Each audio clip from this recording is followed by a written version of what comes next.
I mean, am I crazy? Yeah, of course. Yeah, obviously. I mean, nobody's ever said I wasn't. But yeah, I'm doing the channel, and I'm going to do a Dek Tek because I'm not sure why. I feel like it. So a few of you might know that about a month ago, maybe like a week or in a month ago, or just regular month ago. I don't know. I can't keep track of anything. A great YouTuber who plays this on Xbox One named Hakeem928 gave this deck a shot. It was one of his first subscriber builds. This was my deck. This is it. Well, not actually this. This has been modified, but he tried a version of this deck called Everything Dies, and he didn't really have the best time with it. Unfortunately, I mean, in his trial run, I mean, he did a great thing. He played the deck as I presented to him, and during those playtests, Raid Bombardment really just came through for him a lot. So when he went around to customize the deck, he built it pretty much around Raid Bombardment. But he did. He kept the spirit of the deck alive with Blasting Station, and kept the kept it going.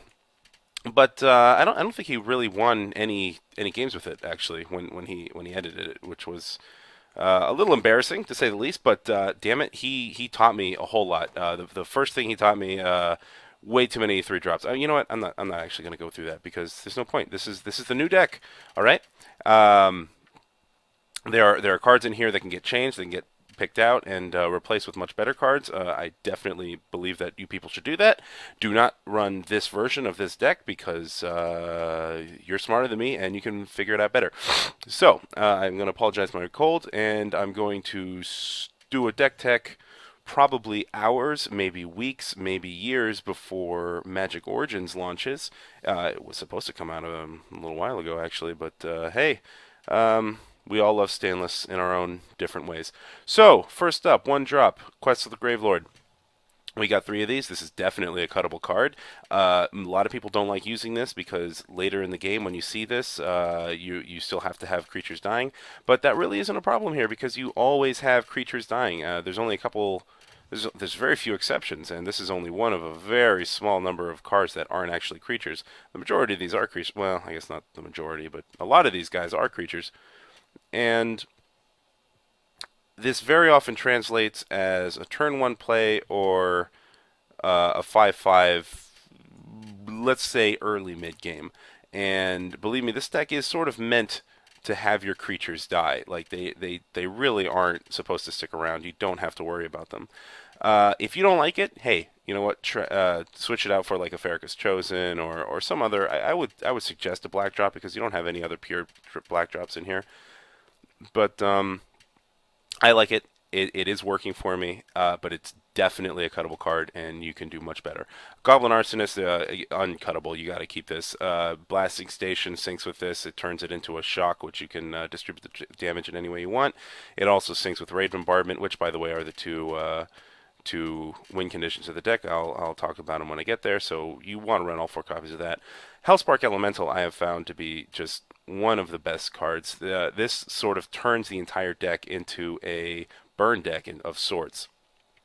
It's also one of the first things that come out that aren't goblins. So, probably the first half of the game they're thinking that you're running goblins because you're dropping mostly red and mostly goblins until this little bastard comes out and smacks for 3, and almost every opponent I've ever played with forgets that he's in the graveyard and can still come back for another 3. This guy's rarely blocked. He syncs pretty well with Blasting Station. He also syncs with Quest of the Gravelord the first drop, unless you also have Blasting Station out, in which case, because when you unearth him, he gets exiled. He doesn't die, so he won't trigger this. So what you would want to do is sacrifice it after he deals damage, but before he sacrifices himself to himself. That way, well, you still won't get a quest, but you will get at least 1 damage out of him. 1 additional damage. He is cuttable, by the way. I really like him. He is a 2-drop. If you really want to focus on all the creatures that die, you're just going to fill up all the 3 drops, and you're going to have a really hard time continuing. Krenko's Command, I think, is a no-brainer. This syncs with all the win conditions, both Blasting Station. This is essentially 2 damage distributed however you want, and it'll go with Raid Bombardment as well for an additional 4 damage, possibly the turn after you drop these guys. Rabble Master, I don't have to talk about Rabble Master. You know about them at this point. Raid Bombardment, the second win condition. I say second because I don't really like winning with it. I feel like it's a little more aggro-y than I like. I kind of like the finesse of Blasting Station. You don't really see this card a lot. This is a complicated card to use. You need to deal with your settings to stop auto resolution and a bunch of other fun stuff. Raid Bombardment is a little, I don't know, a gentle persuader written on the side of a sledgehammer, I guess. But he is a win condition, and he's still a 3-drop. Most of the win conditions, I guess, are 3-drops. This is man, active treason. You know what? This is a cuttable deck. By the way, did I mention that Raid Bombardment shouldn't be cutted? Shouldn't be cut. Don't cut Raid Bombardment. Active treason. Yeah, this is a weird one. A lot of people, I think in everybody's deck, they have like 1 or 2 cards that are in there just because they love the craziness that it brings in. Maybe not everybody's deck, but the good players' decks. I'm not a good player, but I still have the crazy cards. And Active Treason is it. I mean, not only does it get rid of a blocker on your opponent's side, it also swings with that blocker. Sometimes it'll sync with Raid Bombardment. Most of the time, you'd want it to sync with Blasting Station so they don't get that creature back. This is, I think, undervalued, and I hope I'm going to have a few games in the future where you can actually see why this is in here. Okay, maybe 4 copies is a little too much for this guy. I'll definitely be the first to admit that. But I have OCD, and I don't like dropping cards in here when they're half full. Like when I choose a card, I want all copies of that card. I want the minimum number of unique cards in my deck at all possible times. So that's why it's in here. If you don't like it, hey man, you know what? Cut that shit out. All right, get rid of him. Who cares? Young Wolf is a great turn 1 drop. Even late game, he's resistant to removal. It syncs again with both your win conditions, Blasting Station and Raid Bombardment. You can drop this guy for 1 and hit him for 2 with Blasting Station in consecutively 2 in any direction you want. Usually I use Blasting Station to take out. Oh wait. You know what? I'm getting ahead of myself. I wouldn't cut Young Wolf. Elvish Visionary. Okay, you might be able to cut her. I don't like doing it. Is that a her? I have no idea. I feel like all elves are female. But regardless, this one draws you a card, and it's a 1/1. Usually, when I play this, I'm kind of hoping to grab a land, because I do run pretty bare minimum lands. I mean, I know bare minimum is really like 18 or maybe even 16 if you're absolutely crazy.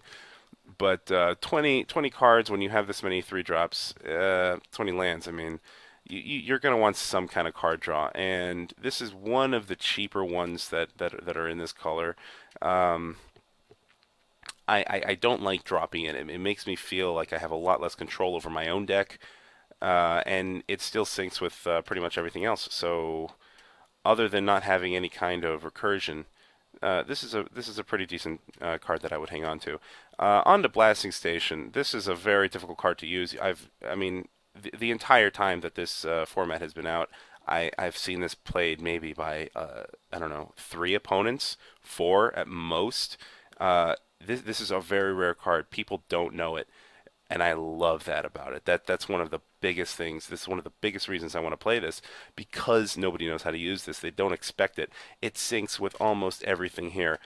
Goblin Rabblemaster will make a creature. It just untaps this guy. Every time a creature comes back into play, this guy untaps. That's another damage if you want to. Oh man, I mean you'll see it in the plays, but this is really part of the spirit of the deck. I would not cut this beautiful, beautiful card. I mean, I know there's some people out there who think I'm just like completely infatuated with this card, and you're right. I'm in love. I'm gonna get married tomorrow. Sprouting Thrinax, really fun card. I mean, it's just got the right colors. It syncs with everything after it dies. Before it dies, not so much. But when you drop this and you have a Blasting Station out, you've got 4 damage on the board pretty much immediately that you can spread in any way you want. 4 damage for 3 mana is, I mean, it's really not that much to sneeze at. I mean, you think about it, 4 damage from here, 2 damage from here, another 2 damage from here, another one from here, and then 3, and then possibly 4 from this guy also. I mean, are you starting to see how this all stacks up? I mean, there is getting a lot of damage coming around the field from Blasting Station. This is generally how you take care of the smaller creatures, and this is how you take care of the bigger creatures. If they drop down a Pelican Worm, you grab that thing's asshole and you ram it right back into him to negate that 7 damage. And if you can, obviously, Blasting Station it so they don't get it back. Um, I believe you get the card from Pelican Worm too in that particular case. But this is a great card, heavily, heavily underused. Very difficult to build around, very difficult to use, but I think you're pro if you use it, unless you're me, in which case you're an idiot. I don't know how I got back there, but Sprouting Thornax is definitely the centerpiece of the deck. I can assume that you might be able to cut him out, but I really don't like that because he just fits so perfectly. And the one I know I said I like to run all copies, and here obviously you see that he's uncommon, and I'm running 2 copies. So I'm clearly a hypocrite, and you should just turn off the channel and slap me in the face as soon as you possibly can. But Cathari Bomber is really, really fun to play. Another underused card, in my opinion. 2/2 flyer for 3, with Unearth for 5, which might seem difficult, but it's actually more relevant than you think, because Unearth is a great mechanic. It's uncounterable. It's your opponent, especially in this format, often forgets about it and doesn't count on that. Let me just set up some imaginary scenarios here. Cathari Bomber with a Blasting Station on the field will hit for 3, and then it dies. Oh, well, excuse me. It hits the guy for 2. You sacrifice him, hit him for another 1. So that's 3 damage total. Then he's dead, but he already did the damage, so the 2 guys come out. That's 2 more counters for Blasting Station. So you can sack both of these guys out for an additional 2 damage. That's 5 damage in 1 turn from 1 card. And then you can unearth them again a little later. Let's say you don't have Blasting Station. Well, guess what? He still sinks with Raid Bombardment. So really, and of course, the 2 little red goblins come out, and they also sync with Raid Bombardment. Arguably better. But let me tell you, it's a decent deck. It's hard to build around. There's a lot of editing that you guys can do. There's a lot of other cards that can easily fit in here, and plenty more cards that you can get rid of. I set it up this way mostly for the mana curve, to try to shrink it down a little bit, especially in this area. It's still very, very hard to do. I'll show you the lands for a minute. I like running the faster lands. The slow lands just really, really kind of piss me off. I would not a lot of people don't like it, especially like Hakeem and everybody. Well, not everybody, but Hakeem specifically does not like running the tri lands in place of the dual lands. If you have like say I'd run this if I just want the green red. It just gives your opponent information anyway. The mana curve here, somewhat based on what I got here. Not perfect. It's never going to be perfect. It's going to be difficult. I probably can run some more green, but I haven't had too many problems, although that's also a lie. I have had problems. All right, I guess that's all I got to say. Let's go. Let's try to find one and get into it. All right, Samu. And my sister-in-law's name is Samu. Oh, did I not hit start? Fuck, I'm sorry, buddy. So, like, my girlfriend and I just got back from New York. We were in the Adirondacks for a couple of days. We were there for the weekend. And man, we climbed up Mount Marcy and just got totally wrecked. So yesterday we just sat at home pretty much all day and binge watched the entire season 2 of BoJack Horseman because we just couldn't stand up. Our legs were just completely destroyed. I mean, we are amateur climbers, and we did a non-amateur thing, which is really the story of my life. But you know what? Fuck it, man. That's how you do fun things. Um, all right, I'm gonna call it right now. That's mono red. I'm gonna call mono red right now. So I could start rushing him, but I'm not gonna do that. I'm gonna drop down 2 goblin arsonists, and hopefully that will prevent him from actually swinging. If I get one of my win conditions, such as Raid Bombardment or Blasting Station, I can probably get rid of quite a bit. Oh no, this is Boros. Okay. Actually, I really like Boros. This isn't Boros tokens. I am definitely blocking here. This guy can absolutely get out of control. I don't have... I do have active treason, though. Should I care, then? Man, what do you think, guys? Alright, I'm going to skip it for now. Man, this is a tough one. I'm not actually sure if I should have done that. Well, he played that right. If he had played that pre-combat, I would have been able to block that and destroy the other one. So I like the way he did it. Ah, man, I like a lot of this now. I'm going to go with the Rabble Master at this point because his shock is down. I'm going to have at least one more creature. And if he doesn't get rid of the Rabble Master, I can still drop the Rape Bombardment next turn and swing in for maybe 6. Samu probably won't be blocking here. I have a Boros deck of my own. It's Boros tokens. I think it's the absolute best in the format right now. It's just brutal as hell. I'm not going to be playing it. I don't think I have time because Origins is going to be dropping real quick. Yeah, I figured there's something's going to happen there. But as far as some things go, this is a pretty easy one. I'm not so worried about it. Obviously not blocking. I will be dropping Ray Bombardment over Hellspark because it's going to be a hell of a lot more damage. I do not care if he blocks my. Well, do I care? You know what? I do care. I'm not going to attack with my. I was actually thinking of attacking with my Rabble Master just to be extra aggressive, but I'm taking that back right now. I'm not going to do it. Uh, Man, this is not looking too good for him. I really was expecting some kind of auras or something beefing these guys out of my control, but it doesn't really look like that's what's happening. It looks like what's happening is this guy's getting stomped, like in a not fun way. And yes, there are fun ways to get stomped. Oh, dude, that's man. Why not the token? Because this is going to take out another one of your guys. Why would you do that? That's so weird. Oh, he's watching damage effects. Does that answer my question? Can he save this? Ah, yeah, alright, he does have it. Okay. God's willing. Yep. So that's what he was waiting on. I gotcha. Alright, that's fair enough. Let's see. Do you think he's going to be attacking with that? I doubt he will be. Next turn, he's probably going to hold that guy back as a blocker. Also means he's probably going to hold this one back as a blocker. Unless he has another God's willing. If he attacks with this guy, I'm going to be a little more worried. This Bramaz, I'm afraid, is going to get grabbed. No, so he's not attacking at all this turn, actually. Oh, hey, well, I mean, never mind. Obviously, this is what's going to happen. Still can't attack with the Rabble Master, which is kind of a shame for me because I really do like attacking with that, like, X2. Yeah, this guy's going to have a bad day. Well, you're going in there too, buddy. Don't even kid yourself. He's going to have to start seriously blocking and taking shit out. Bramaz is going to be blocking this guy. Oh, he's gone anyway. He doesn't even care. That's too bad. Maybe because he knows that I'm going to have the 5/5 out and there's nothing he can really do about it. Well, whatever. I don't think he's a bad player necessarily. I think he did alright. Maybe he just didn't get the cards he needed.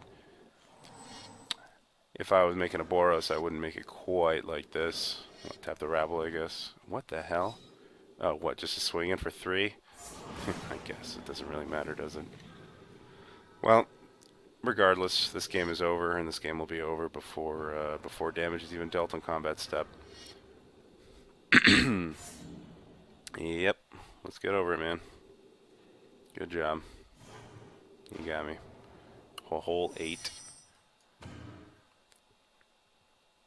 Alright, well, that was fun.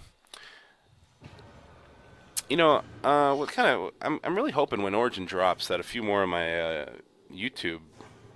I guess, not my YouTube personalities, but my favorite YouTubers are going to come back. I guess in order that was... well, maybe not in order. I mean, I'm talking about the old guys that all played on PC, like Technivolver, who just sort of got frustrated and just, I guess, took off... Headcase was fucking hilarious. I loved him. You should have seen his 2014 videos of him doing 100 games with this Is It Control Dodge and Burn deck. Man, that was a fucking great thing. He did like a whole D&D story around it. It was just perfect. He got frustrated with 2015 too. Weapons of Mass Gaming. I mean, they just sort of wandered away from it, and Even Nemo, God, Nemo took off, and this guy definitely is getting bored of 2015. He doesn't even want to play me anymore. But there've been so many guys, you know, and I really miss them. Right now, it's just a few. I mean, we still got some big ones. I mean, you know, we still got Force, I guess. Force. I've always liked Force, but you know, I think everybody knows his Magic playing isn't quite the best. Probably better than me, though. I don't know why I'm talking down about him. Pretty much every one of these people are better than me. Um, yeah, right now I guess I mostly will just watch Mobius Chicken Strips and Hakeem, but they don't even play on PC. Not hey. I mean, if these guys are watching, look, I can't imagine that they would be watching, but if they were, I no offense given. Seriously, nothing is wrong with non-PC. I am not going to be beating into the PC master race mentality, but I have noticed that these two guys are actually quite concerned with the time it takes to get games, and you know it sucks, you know, because I know that I get games pretty quickly, and I say this as it's giving me a hard time to find a game. So you can clearly tell that I know exactly what I'm talking about, and I'm not full of shit, even though I may be full of shit. Oh, okay. Well, you know, things crash too. Um, alrighty. I'll get back into it in